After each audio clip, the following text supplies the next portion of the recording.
tremendous looking trophy. Hello, welcome to Platinum Explosion, number one PlayStation podcast in the Oceanias. My name's Black. Joining me, as always, Ashley Hobley. Hey Dylan, excited to be here on this episode of Platinum Explosion Part 1. Part 1. I was trying to think the other day, I was thinking about like retrospective, like after I announced it, I was like, I wonder how many, if there's a list somewhere of like retrospective games, movies, you know, stuff that after the fact has been gone back to be called Part 1, you know? Because Star Wars is would be the OG, right? That'd be the only one. But that's because it was like set halfway through. I bet there's other it's things. like we don't call The Godfather Part 1, right? Some people do. But no. Yeah, it's Godfather Part 1, Part 2, Part 3. Yeah. No, it's just The Godfather. No, Godfather Part 1. I mean, I've seen Blu-rays where they have Part 1 on it. Now, if you type it into IMDb, it'll just be called The Godfather. But I've seen Blu-rays that have Part 1 on it, so I'm telling you right now. Anyway, welcome to What Do You Want to Watch? This week on Platinum Explosion, I'm chucking out Platinum. We got news. There's a game coming out for PlayStation this week. This year, the end of this year. It's called Last of Us Part 1. We'll talk about that in a hot moment. And I need to dive in and discuss the if they won't they of fucking God of War. So let's get into Last of Us first.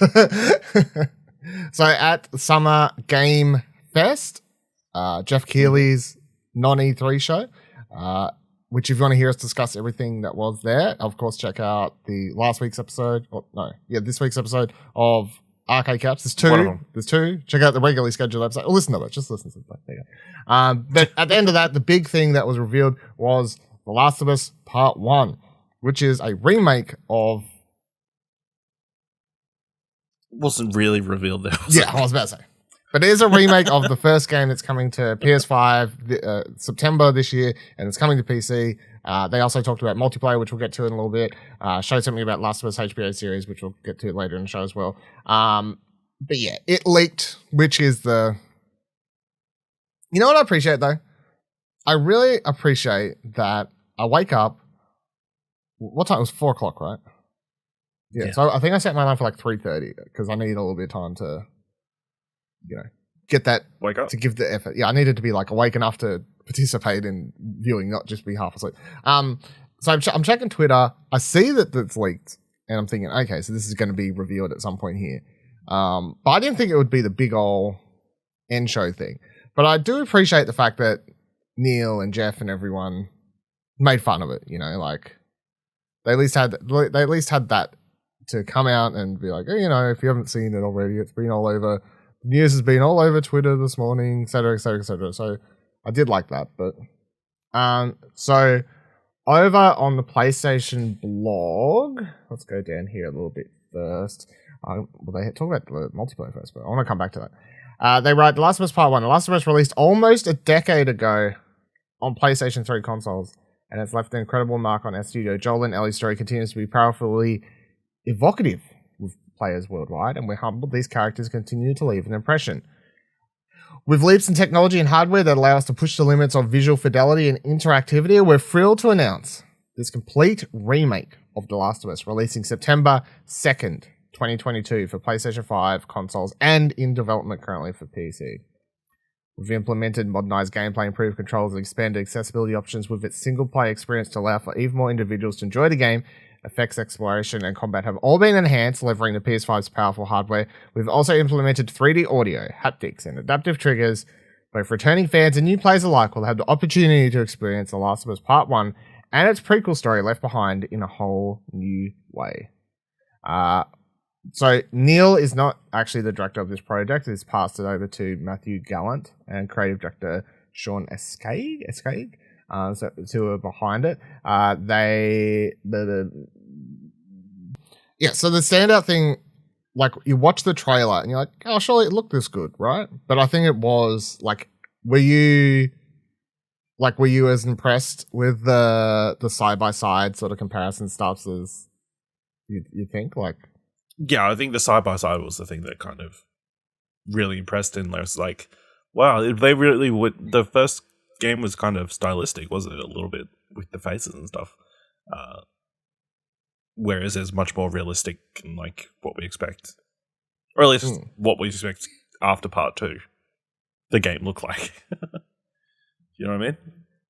I think it's like, I guess they took some, like they had to make some stylistic choices that you never really thought about at the time to get a semi-realistic look or as close to realistic at the time. But yeah, when you see it in comparison to part 2 and then the remake, it is kind of night and day. Eyes yeah, that's the difference. Yes, there's a lot of finite details. It makes me wonder how much different like other stuff around the game will look, because a lot of clickers and stuff like that, I'm like, no, that looks the same to me. I don't know how much different that looks, but they'll probably have a couple extra edges and stuff. Yeah, but the main stuff is definitely the character models. And the other thing they talked about, of course, is they went back. They've gone there. They had the key, I guess, the data from the performance capture and all that footage and stuff, and they've redone it completely, built it from the ground up. They haven't rebuilt the game from the ground up, but they've definitely built the performances and the character models and the mocap stuff like from the ground up to match which is really, really cool. Other stuff I'm most excited about. So this is the thing. I remember when they originally, like, this was rumored and we talked about it like a month ago or whatever, and it was like I stand by everything I said, which is that I think at the time I was discussing when it would come out and be like, would it make more sense to come out this holiday season or next year closer to the HBO show? And was saying it doesn't really matter. Like they put it out now, it sells decent for the holiday season. The HBO show drops, a bunch of people similar to the Witcher game. A bunch of people watch the Last of Us show for the first time. They've never played the Last of Us game. Suddenly there's a piqued interest in that. The game's still on shelves. People can easily go pick it up. You know what I mean? Like it was like, it doesn't matter when it released. Like it's fine to release it this holiday season. You don't need to tie it up exclusively. So, but the gameplay improvements are definitely the thing I'm most interested in, because me and Kieran did that replay a couple of years ago before we went into Last of Us Part 2. The gameplay differences between Part 1 and Part 2, especially when it comes to the AI of the enemies and certain other things like... And they never confirmed this, but I would love for them to talk a bit more and say if this is actually a thing, which is that in Part 2, they had this big thing about being able to put clickers and humans in combat scenarios together. Whereas in the first game, they kept them wholly separate. Like you only ever face humans or you face clickers. You never had a crossover between them. So I would love for them to say that, hey, we've gone back. Like combat encounters, the enemy placements, and the way you think you think you know this game like the back of your hand. Well, you don't. Like it's going to be. I think that's when it would be something well worth replaying for more than just a visual aspect. Is if combat encounters and stuff like that's changed. How much of the random ladder shit can they take out just to improve the whole game? Will they bother with some of that stuff? You know, I just want to know, you've gone to all this effort from a visual point of, like story, visual point of view to make the character models and animations and the performances. They've gone to the next mile to that. I'm like, well, how far are you going with the gameplay? Like they didn't really go too deep on that. You know what I mean? So what do you reckon? Like how deep do you reckon they would go? Yeah, they could go reasonably deep. I mean, I don't think they'll be changing it too much. It'll probably be small tweaks and that kind of stuff that the general player won't notice, but like dedicated fans will be like, "Oh, that's a big change," and that kind of thing. I think, yeah, it wouldn't be surprising if there's clickers and people like interacting, or just from an AI sense, it's like the tech's there for them to do that. Yeah, whether there's like the other stuff that's from the first game, like you being able to crawl under cars and, all the different AI from the second game, implementing it, all the changes and that kind of stuff. I think you're still going to get the silly stuff, like Ellie's not going to swim. There's going to be crate puzzles, maybe even more crate puzzles because everybody loved them so much. I mean, the Ellie not swimming part sort of become part of the character story at this point, canon, so it's canon, yeah. Yeah. I mean, the crazy thing is, it's not... I'm sure it wasn't that difficult to get the character models for these because they had a very similar character models in part 2. So, age time wise, yeah. So, yeah, I think it's cool. Other interesting things, like in the PlayStation blog post they posted after the fact was, so there's like a digital deluxe edition. So a bunch of weird things are included with this, I think. Increased crafting speed skill, increased healing speed skill, 9mm reload speed increase upgrade, rifle clip capacity increase upgrade, explosive arrows gameplay modifier, dither punk filter, speed run mode, and 6 weapon skins.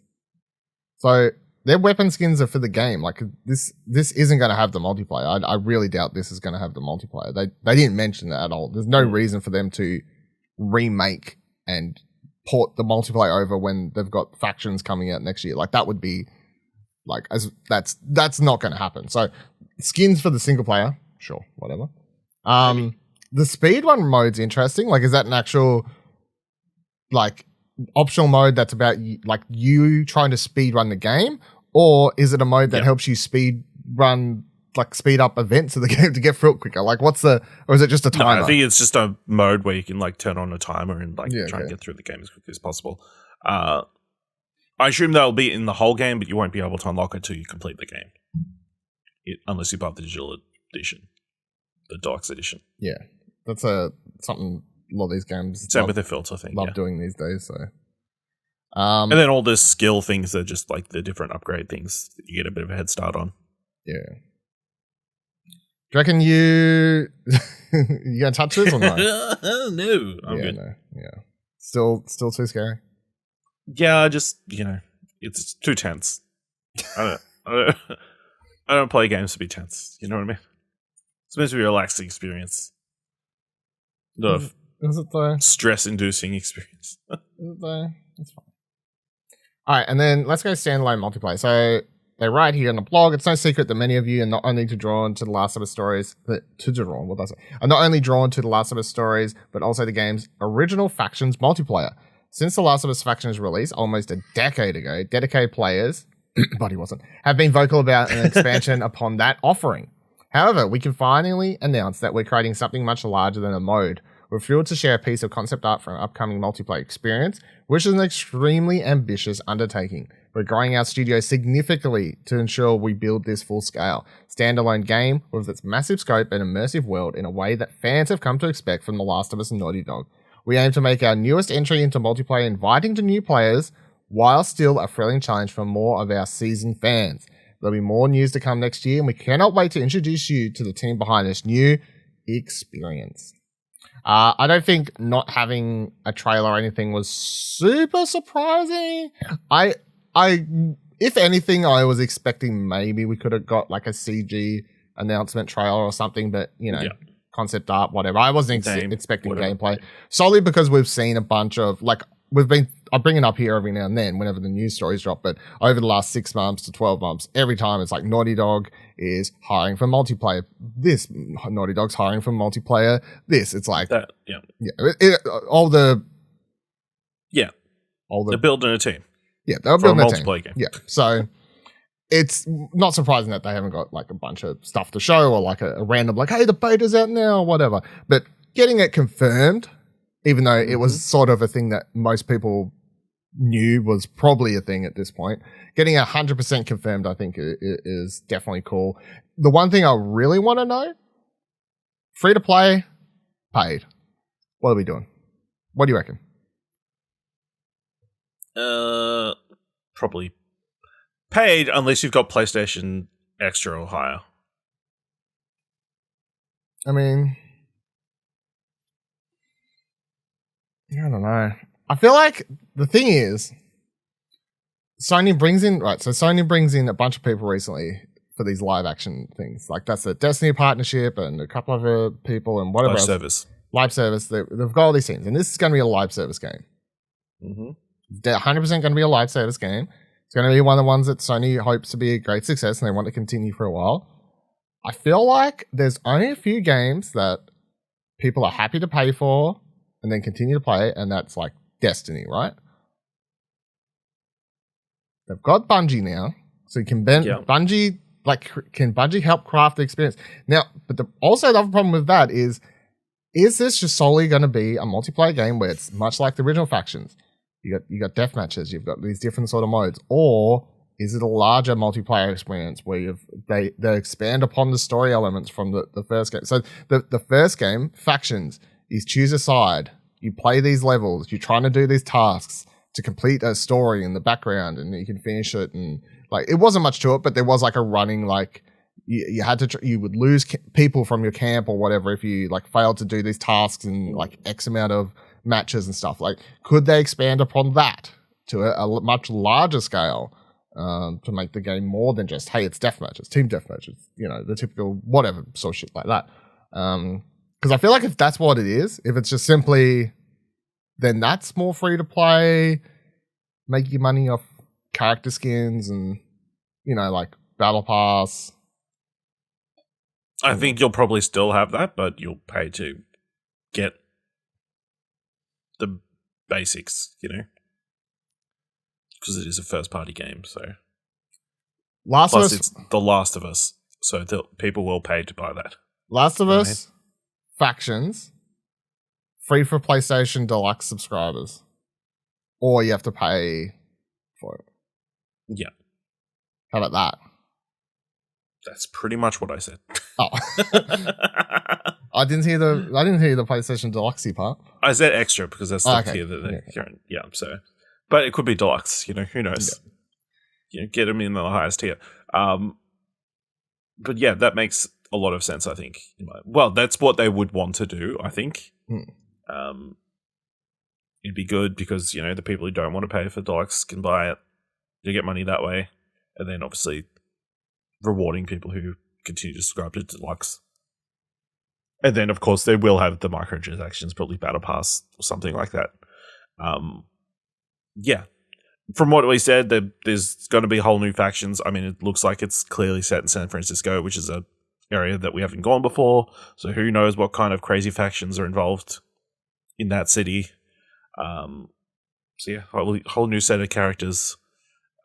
Nobody that you have I doubt they're going to kill anybody important in this game. So I mean, you won't turn on anybody straight away.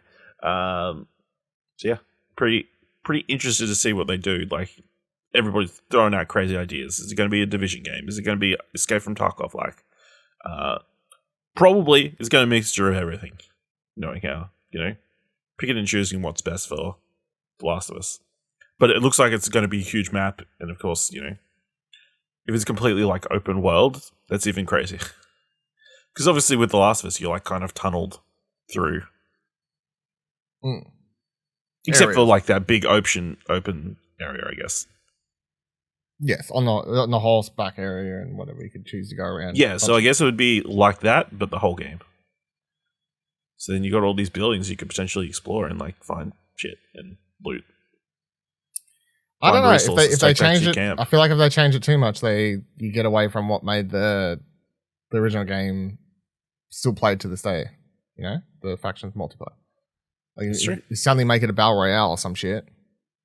No, but you could still have like zoned off sections or whatever. Like, yeah, you've got the easiest barrier to stop people going further away in clickers. Yeah, it's like, hey, we don't want you going this way. In this match. Yeah. Here's a bunch of clickers. But what if they do a battle royale and the circle's just a swarm? That's what I want. I pitched this idea years ago. The circle is just more clickers. Yeah, circle's clickers. Yeah. It really does write itself. I mean, just do it for a weekend, Yeah. Rotating modes. An event. Yeah. Yeah. All right, let's talk about God of War. So, press start right over here. Bloomberg Station Shire is reporting God of War Ragnarok is still planned for a release later this year, more specifically in November. This comes off the back of reports earlier this week that the game had been delayed. Quote, people familiar with the game's development had said that if Sony is set to announce a release date later this month. Earlier this year was planned for September, but it was recently bumped to November. A spokesperson for Sony didn't immediately respond for comment, end quote, said Bloomberg. Obviously, this date could slip, but with The Last of Us Part 1 releasing in September and Ragnarok set for November, there's no doubt at this point those PlayStation gamers would be happy. I'm out. You're out? I'm out. I can't do it. Like, I just can't. We keep them on here, keeping like they need to announce it soon, or else it doesn't make any sense. let me look at this goddamn calendar over here. So they're going to say it's releasing in November. What did we say was the latest you could release a game of marketing wise? Like 1, 2, 3. Like, what do you reckon they're going to announce it? So it's like 5 months away. If they they release it in July, they got 5 months. So they announce it show a trailer and a release date in July. Where the fuck are they showing this at though? Like Gamescom. Ugh. Either Gamescom or they're going to have a showcase. I think they didn't announce it now because they want this Last of Us remake to have all the headlines. They don't want to have it any competition amongst PlayStation news. It's only 3 months away. I think they know it's going to sell gangbusters. They don't need to do a lot of build up. I think they'd have a similar feeling about God of War. No. So they'll wait. I'm out. Yeah, and then you're getting out too soon. Yeah, God of War. You're going to regret selling your Apple stock so early. This game is not releasing in 2022. It's releasing in 2023. They keep pushing it. They have no idea when it's coming out. No, it's not coming out. I'm out. Playing the long game, Dylan. Playing chess while you're playing checkers. You know what I mean? Look, happy if it comes out. It's good for PlayStation. It's good for, like as we discussed on this bonus arcade couch episode that posted Tuesday morning. Yesterday morning. The Xbox doesn't have fuck all coming out this holiday season, right? So if PlayStation does have God of War Ragnarok and a Last of Us Part 1 remake, they got a banger of a couple months there. Yeah. The only competition they could potentially have is from third parties, and it doesn't really matter. Nintendo. So, which I guess is running its own race as well. So yeah. So Gamecom's is 23rd of August. That might be too late. So I wouldn't be surprised if there is a showcase in July or a state of play. At least. I'm happy to be wrong, but I'm yeah, you're off the train. I'm off the train. I just can't. You don't want to keep living in hope. I can't just keep getting on here saying it has to be announced here, there, and then keep pushing. I'm sticking to my word. Like, that's it. I'm out. God of War Ragnarok coming out. Not coming out. Coming out next year. I'm out. Done. I have time for this shit. Yep, you can be like that, and then when it comes out this year, I'll be I told you so-ish. Fine. It's fine. Let's talk about Kojima.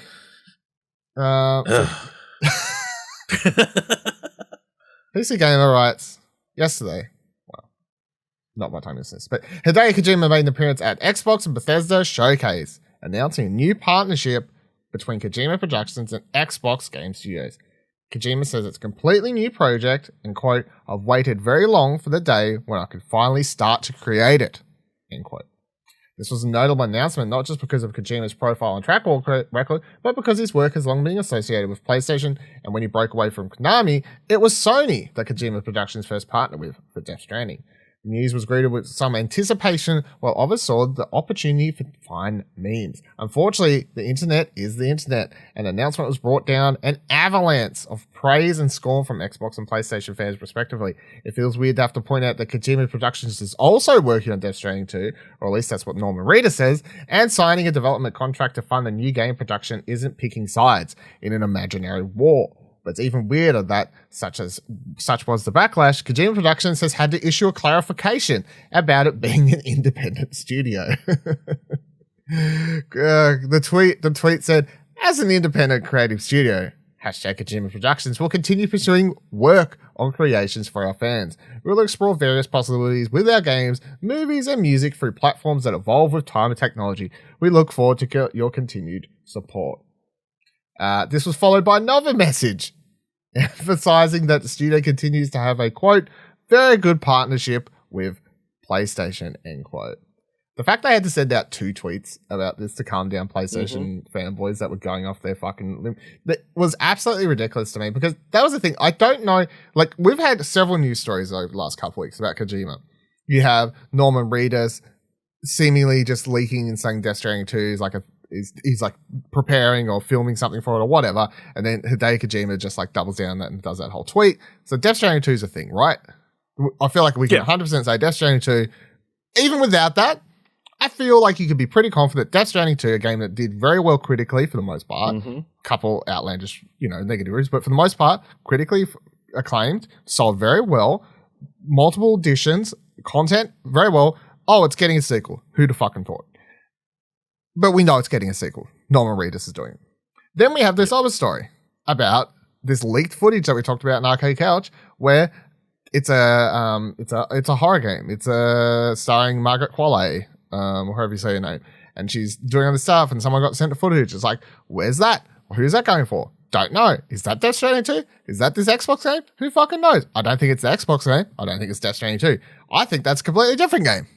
And then he announces this partnership and says it's ages away, and that's because I think he hasn't even started it yet. I think there's 3 games, is what I'm going to go. I think there's 3 games. I think you got Death Stranding 2, I think you got this other one that was leaked, and then you've got the Xbox game.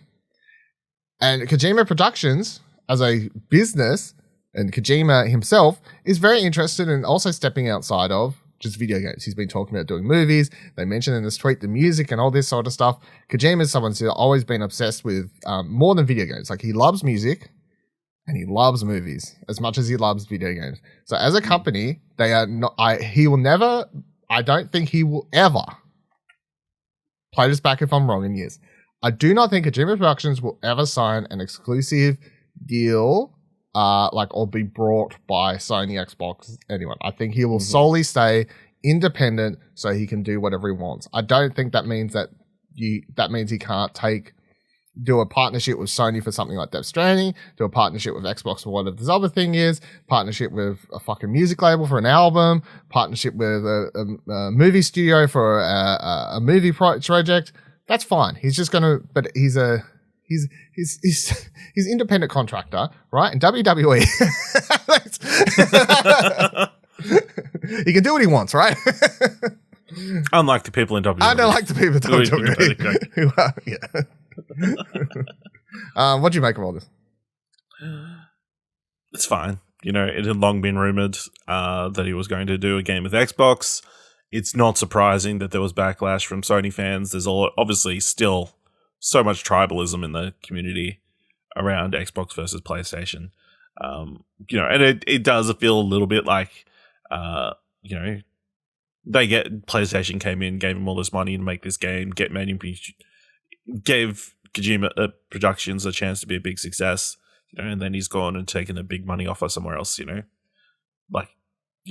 so just like in sports, they turned on him real quick, even though he'll be back in 12 months to do Death Stranding 2. So, I mean, he's literally living. And then they'll all forget about all the stuff they said. Yeah. People who are act like they're Kojima fans. They're only Kojima fans if they're like Sony fanboys at the same time. They only want him to do Sony stuff. But Kojima's living his best life at the moment, getting to do all these weird projects and having people happy to throw money at him to make them. So if you say you're a Kojima fan, you should be happy for him. He's not locked down under Konami's fucking cell and having to do Metal Gear Solid game after Metal Gear Solid game. It's good. But also loyalty. Am I right? Royalty? Fucking hell. Loyalty. Come on. We're a PlayStation podcast. Got to be a little bit biased. No, I don't. Come on, Kojima. We took you from your lowest ebbs, built you back up, gave you all this technology, gave you free access of our engines and bullshit, let you publish on PC, let you put penises and butts all over the place. Why you would fuck me like this is beyond me. Yeah. God damn, no. SportsNetwork.com does not hold these opinions, and Ashley Hobby does not speak for us. Yes, I do. Yeah. All right. Persona got announced for Xbox Game Pass, Persona 5 Royal. Another disloyal franchise.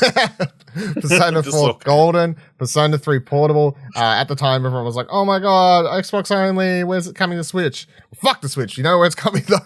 It's coming to PlayStation. They've confirmed that these games will be coming to PlayStation. One's already on the PlayStation. One is already, but the asterisk on that is Persona 5 Royal will now be a PS5 version that's coming. Lastly, it was a PS4 version. I honestly don't know what the difference will be because, I'm sure...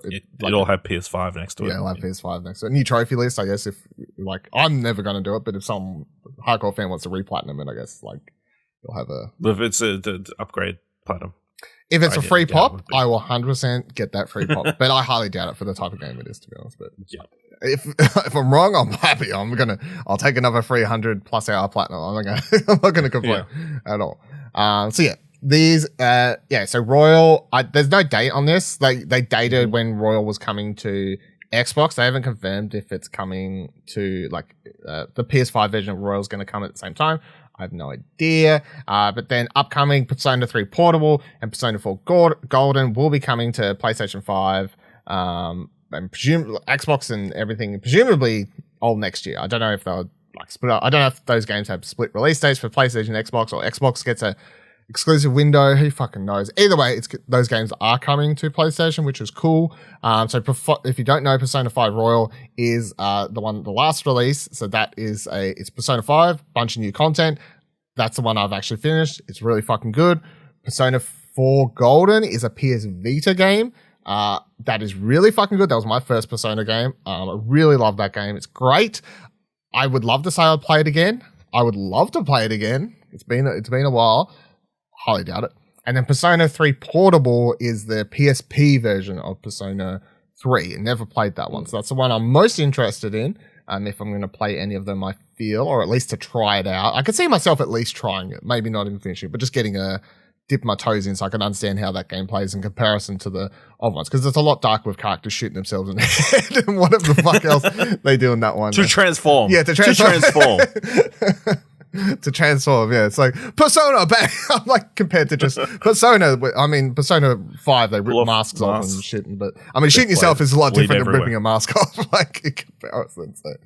But yeah, when we talked about this on Arcade Couch, at the time, we only thought they were coming to Xbox, and me and Kieran were like, you should finally play Royal, it's so good. You actually, like, now that Royal could potentially get if Royal got chucked up on PlayStation Plus Extra or anything like that, would you play it there? Yeah, time permitting. Yeah, okay. That's a big thing. It's a big commitment, right? It is. Like 100 hours. So 100 hours, and I probably want to try 3 and 4. I mean, I tried 3 on the Vita. I'm pretty sure. Like download it from the digital store. Yeah, and like not understanding Persona, and like got to the end of the first dungeon and hadn't completed it in time, and like game over. I'm like, oh, okay, this was a fun experience. So now with more context, I think, going back, knowing how the game's played. Golden's also one that I've like started several times, but then it's on the Vita. It's like, because who wants to play it on the Vita? Let's play it on the big screen. Piece of shit. Or medium-sized screen. Yeah, so that's cool for Persona fans. At least apart from people who want to play these games on Switch, which I mean, to be honest, like at the moment there is a rumor of Nintendo Switch Direct. I think.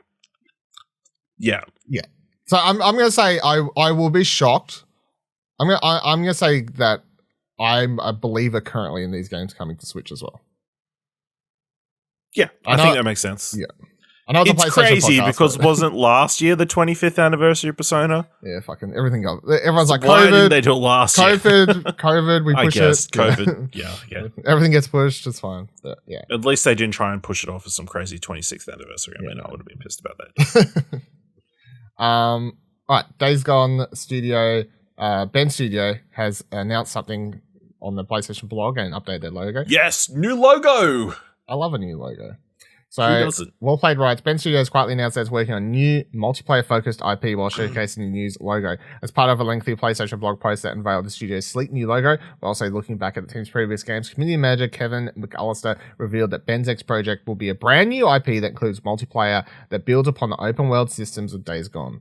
And then continued saying, quote, the new Ben Studio logo is just the beginning of Ben Studio's future. As part of the PlayStation Studios family, we promise to continue bringing you quality experiences that aim to leave an everlasting impact with you. Today, we're excited to share just a snippet of news on our current project. We're currently working on a new IP that includes multiplayer and builds upon the open world systems of Days Gone, but brings you a whole new world that we're extremely excited to craft for you. We cannot wait to reveal it to you when the time is right. I like their logo. It's just a side note. I don't really know if new logos are that exciting, but I do like their logo. It looks pretty cool, I thought. Compared to the old one, I think it is an upgrade. I don't think it's like a weird, like, oh, this looks way worse. But I I'm disappointed in the announcement because I would like the thing is originally this studio had such an up-down thing after Days Gone. You know, like all these stories about them shoved and been put on this, you know, side project like Uncharted Naughty Dog B Team stuff and whatever else. So it's good that they're actually making something that's their own. But I still would have loved to have seen more in the like even if it wasn't Days Gone 2, just more in that universe or that world. Because I actually liked that game's world and characters. Like my problem. I mean, it still could be. I mean, secret shadow drop, I guess. I don't know. In a world where a game can release in December, and up until a couple months ago, we thought it was part of a PUBG universe. So, I mean, yeah, I guess at the last second they could be like, guess what? It's in the. I mean, it's in the. It could have the hordes and whatever. It's just not Days Gone, as in it's not following the story. Yeah, that's fine. Sam Witwer. Yeah. I mean, yeah. Because There's no motorcycles. I need the Days Gone siphon filter multiverse, you know? Like I need that to continue. Yeah, I'm going to be playing Siphon Field next week when PlayStation Plus drops, and I'm going to be like looking for clues for Days Gone. Have they gone back and like put stuff into this old for PS1? You know, is there secret extra hints? Scenes? Yeah, secret hints in here about what's to come. That's what I'll be. It's like someone drops a bandana and it turns out that's the bandana he wears in the game. Ooh. Get excited. Talking about PlayStation Plus though. So that's dropped as of today of recording, Tuesday, like it's Monday in America at the moment. PlayStation Plus updates and new tiers and everything, Plus Extra, etc., have all dropped in America. I've seen a bunch of people on Twitter tweeting about it and showing up stuff. The one thing that's the most interesting story about this, so one new game showed up in the list, which is Resident Evil Director's Cut, which is whatever. But then the one thing that's interesting, Pushko writes, great news, PS1 games on PS Plus Premium are 60 Hz NTSC versions. So in America, they have, so they write, Pushko writes, after Sony made the bizarre decision to release inferior 50 Hz PAL versions of PS1 games with PlayStation Plus Premium in NTSC nations like Taiwan, many games expected worse. The Japanese launch offered hope as the platform holder plumped up for the superior 60Hz build, but it had little choice seeing as they're the only versions that feature Japanese language supports. The acid test was North America then. We're believed to report that all titles available so far use the 60Hz NTSC format. That means they run faster and smoother than their slower PAL counterparts. This applies to all games, including first-party releases like Wild Arms and Ape Escape, which opted for the 50Hz versions in some Asian countries. It will come as a relief for North American players who were undisputedly worried that they could get the worst versions of the game they grew up with, similarly to the PS Classic console. But I've seen people tweeting saying that not all the games are actually the NTSC versions. Some people are reporting on Twitter that some of the versions of the games are still the PAL versions. So I'm very confused about what the rules and why certain games are being put in certain things. And then my other problem, I'm going to boil it straight down to this, is if this shit comes out, like, why does it matter what region they originally released in for this? I don't understand that. That's the part that I do not understand.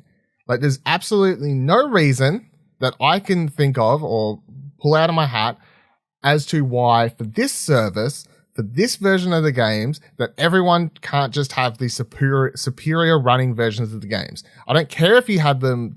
I don't care if we were in a country that had the PAL version, or you live in a country that had the PAL version years ago. There's no reason we shouldn't all have the NTSC versions. You know?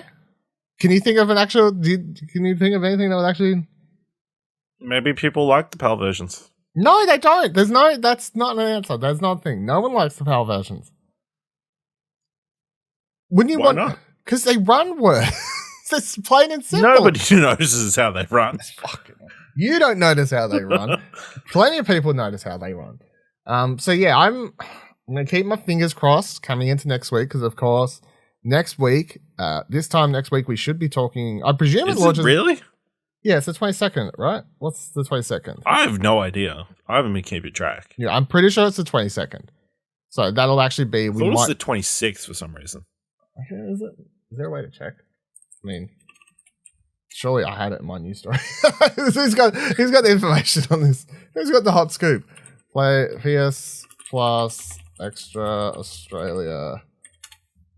Because I know it is next week, but I can't remember if it's like going to launch on the Monday or no, it's June 22nd. 24th. Oh, what? Where's that come from? Games Radar. Nah, fuck them. I'm not trusting them. Don't believe them. Either way, it's next week. We'll find. I'll confirm later. But so either way, even if it is the 22nd, and even if it's the 23rd, 24th, 25th, we're not going to be talking about it by the time you're listening to next week's episode, which is going to be the disappointing thing. So I need it to drop on like Monday, so I could try out some stuff. But rip.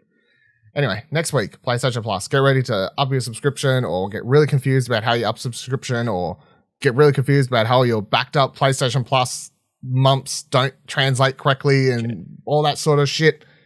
Get ready to deal with all that next week. Final roll call though. What are you doing? You leaving still? Just staying on essentials? No, I'll probably bump up to extra. Bump up to extra, all right. Bump up to extra. I'm bumping up to big old deluxe boy. Big old deluxe boy. At least to try it out. I mean, it is only an extra $20 for the year, so. What, for extra? For extra. Yeah. Oh, for the deluxe. Oh, for deluxe. From deluxe, from extra. For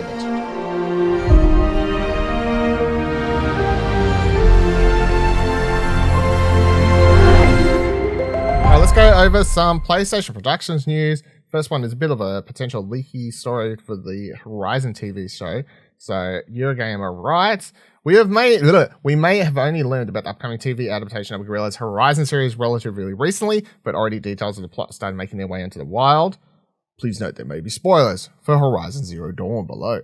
According to industry insider Jeff Grubb, the Netflix TV show will be called Horizon 2074 and will be, quote, split between the timeline you see in the games and the timeline of where things begin to fall, end quote. Croft explained that the idea, as the show is pitched at the moment, is that it will not only be a reboot or remake or reimagining of the game's story, rather that it'll act as a companion to the games and take place parallel to them.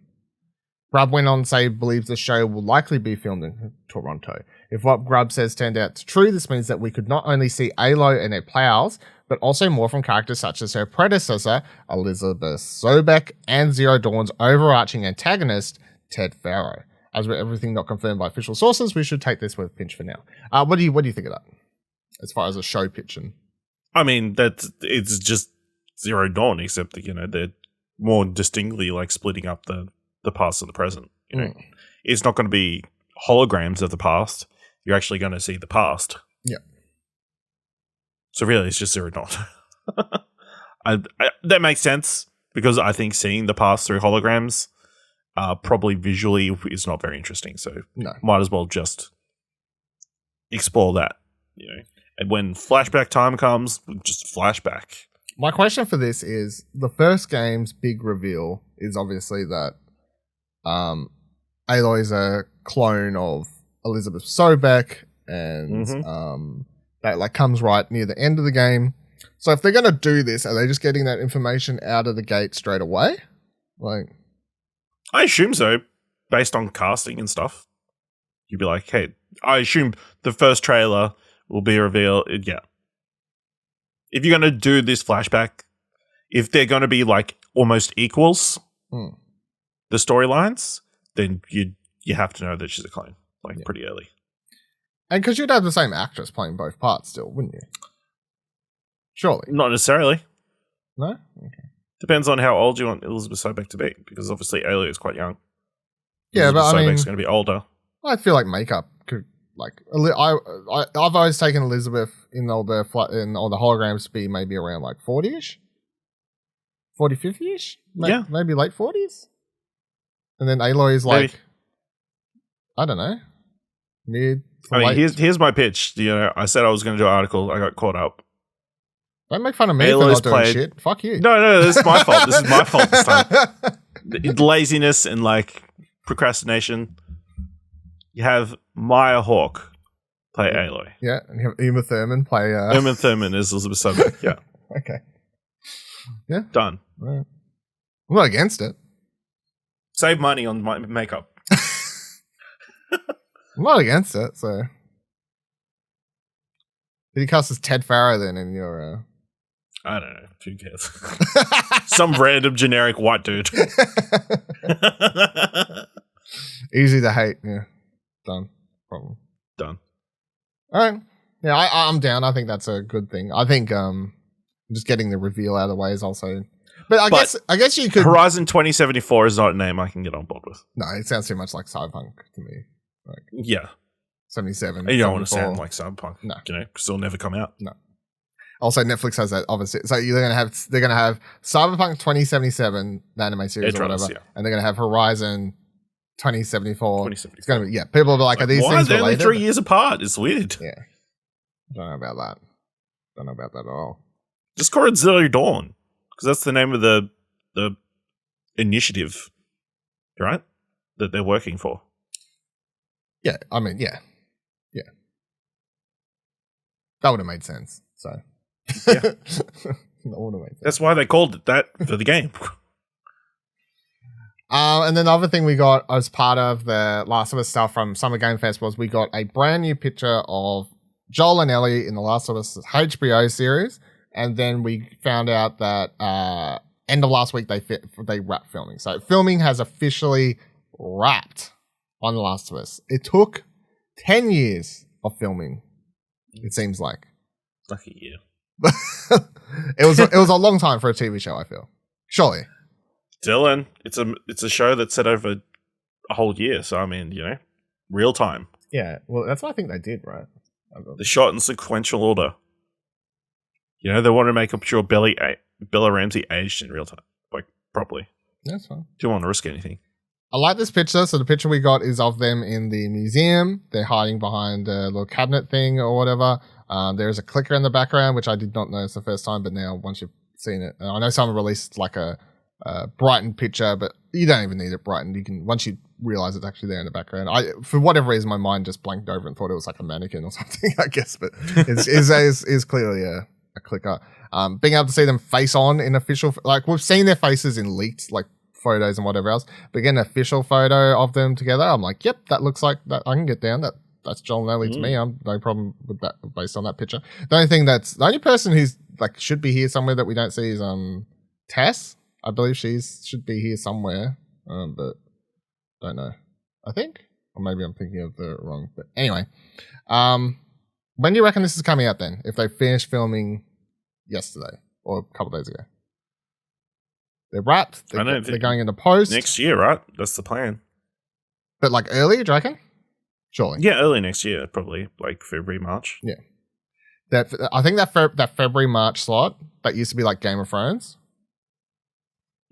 Surely. It's a good slot for it. Yeah. But then when the fuck is that new Game of Thrones series out? Yeah. Surely they don't. Who knows? It might come out September for all we know. Unlikely because... No, very unlikely. Okay. But yeah, probably early next year. Remake comes out.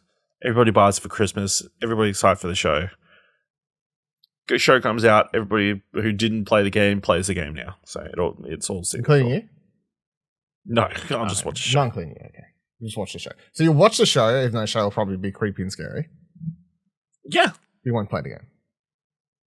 Yeah, because it's not happening to me. There's a layer of. By the way, it's not happening to you either. It's happening to a character called Joel. But I'm invested in the character. Okay, so you're not invested if it's a TV show. You don't get invested in a TV show. Okay. There's just don't question my logic. What logic? All right. Fair point. All right, that'll do it for this week's episode of Platinum Explosions. Let us know any comments, questions, concerns, what you thought of The Last of Us, if you're going to play part 1, all these sorts of things. Twitters, Discord, explosionnetwork.com/Twitter. God of War coming out this year. God of War's not coming out this year. explosionnetwork.com/Discord. I might just post a Twitter poll after. So if you see that go up, that's posted directly after I finish recording. You can find us the website, of course, explosionnetwork.com. If you like this episode, thought it was worth it, explosionnetwork.com/support. Check out those other 2 Arcade Couch episodes we mentioned, all about the Summer Game Fest, Xbox Bethesda show, all those sorts of things as well. If you want to hear us talk about everything, all the trailers and games and stuff like that. And until next week, remember, every trophy counts.